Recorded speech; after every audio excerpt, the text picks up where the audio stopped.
All right. Welcome to my presentation titled Vinland or Bust, a simple Viking tale by me, James McLean.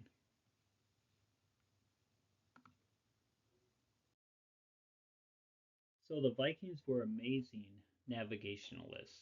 They navigated from Scandinavia to a lot of European nations such as England, Scotland, Ireland, Norway, Germany, I believe even south towards Spain, if I'm not mistaken. But they also cross the ocean toward the Americas.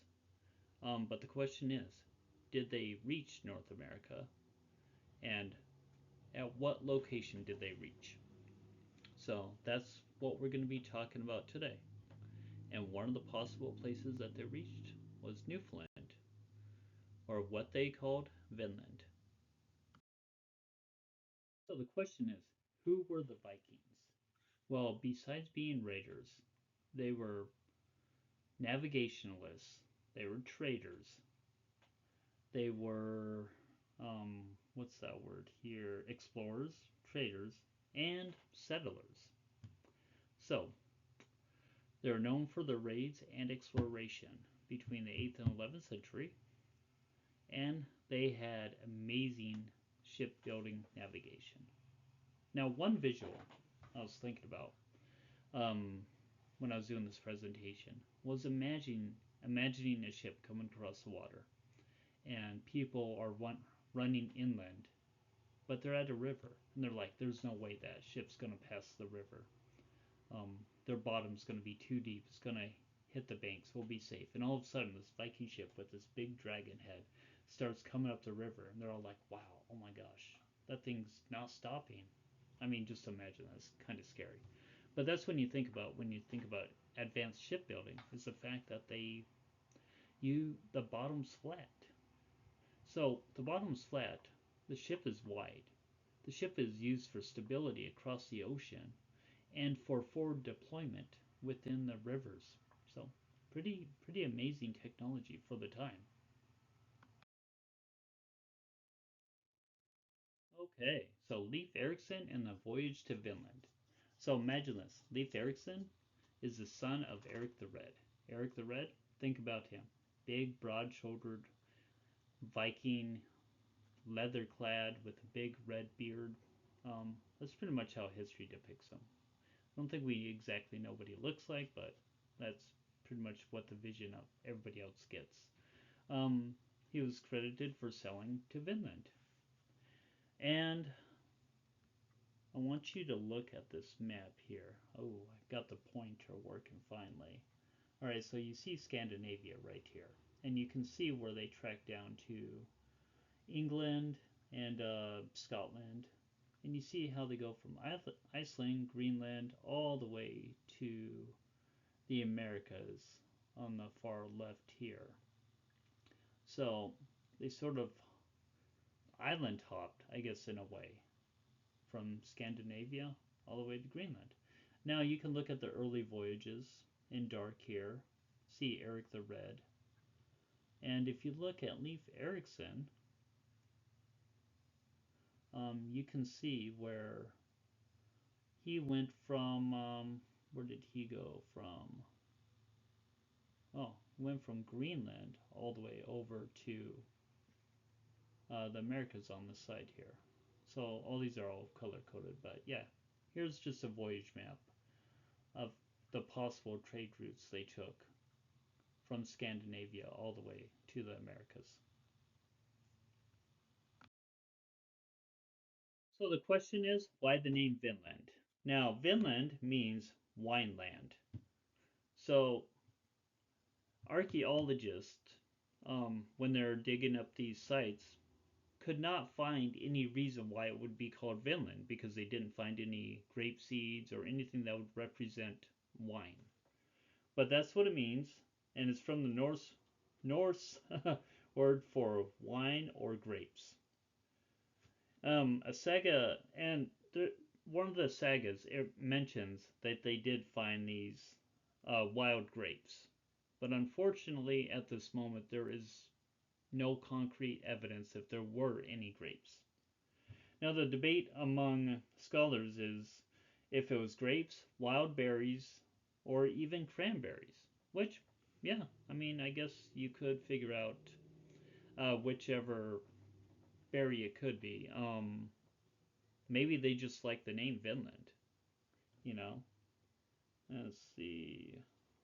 And possibly symbolic. Oh, I'm just checking my notes here, but Vinland could also be possibly symbolic. And my thought with that is maybe the idea for Vinland, maybe it wasn't grapes, maybe it was more considered fertile territory. If you look at the Newfoundland cliffs here, imagine a Viking ship coming up along the coast, and you see that, and you see how amazing this land looks, especially when it's really untouched by humans except for the natives that live here. And you can see the immense possibilities. And maybe Vinland is a representation of those possibilities. So it's not just about wine, but maybe the concept of abundance. But that's only a thought that I'm thinking about. All right, so the question is there any archaeological evidence to support this claim that Vikings were in North America?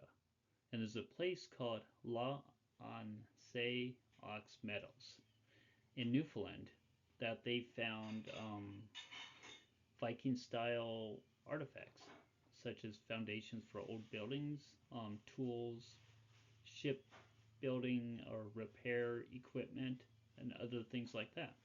And at this moment, this is the only confirmed Viking settlement in North America.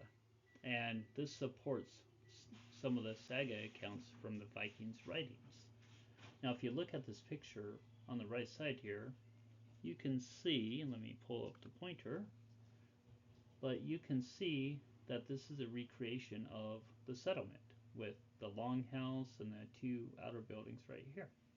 But this is just a brief representation that people can actually go to at this place and see for themselves what um, a Viking colony could have looked like.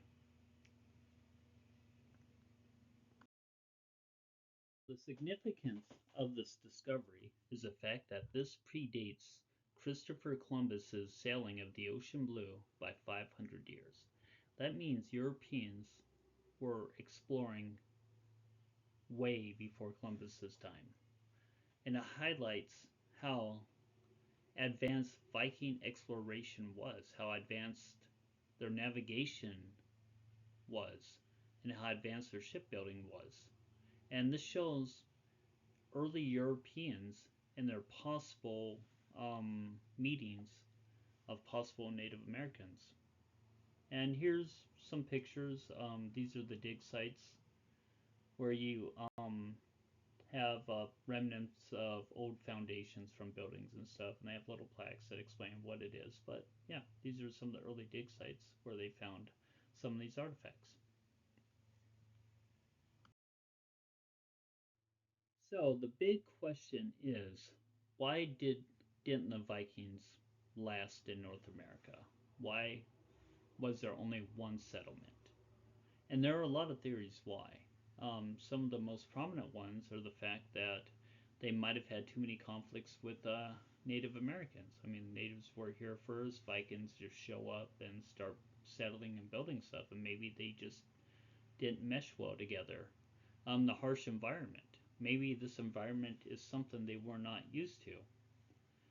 Maybe it was the resources were limited. Uh, Maybe their trade networks were inefficient because of how far they were away from their own ports. And they eventually just abandoned the location, just got up and left. So there's no uh, telling why the Vikings did not stay. Um, but the fact that there's only one confirmed site shows that this was only a brief temporary place for a couple years. So, what does this mean for the Viking legacy in North America? Well, it means that people have something to look forward to. They have sort of a small culture of European settlement in the Americas, even if it was for a brief time. It was something that they can all come around and explore with each other. Um, they have, let's see, they have pride in Norse heritage, and there's a commemorative, gosh, I cannot pronounce that word, of a day for Leif Erikson, and they also have a museum set up, and like this Norstead Viking village, which is a recreation of what it could have possibly looked like during the time of Leif Erikson and his exploration when he came to the Americas. So this is just more pride for Newfoundland and the Americas to show that early European explorers came here and settled, even if it was for a brief time. So at this time, there is insurmountable evidence that Vikings did come to the Americas. They had a small little colony in Newfoundland, a place they called Vinland, based on their sagas. Now, we don't know why they called it Finland. We just know that they did. In my opinion, I believe it's more about abundance and less about wine. But unfortunately, we weren't there at the time, so we don't know. And we do know that Newfoundland takes this pretty serious. They have a commemorative day of Vikings, so this shows people taking that culture and accepting it, and love to educate themselves on it.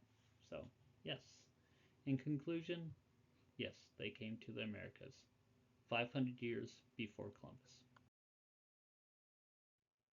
So here's some of the sources: Saga of the Icelanders, of Eric the Red Saga, and the Greenland Saga, plus the National Museum of Denmark, which, if you see the ship right here, this is the Oseberg ship. Um, Essentially, I want to say it's a funeral ship where it was buried and people were actually buried inside, which is kind of odd because it kind of goes against the concept that Vikings people would be put on the ship and then they would set it on fire. And I would love to actually check and see if that story is actually real or if that's just for pop culture TV. But also Parks Canada at La Hanse Oxmade and archaeological publications from Helge, Ingstad, and Anne Stein. Um, and then all photos are from the Bing search online. But yeah, pretty much there you go.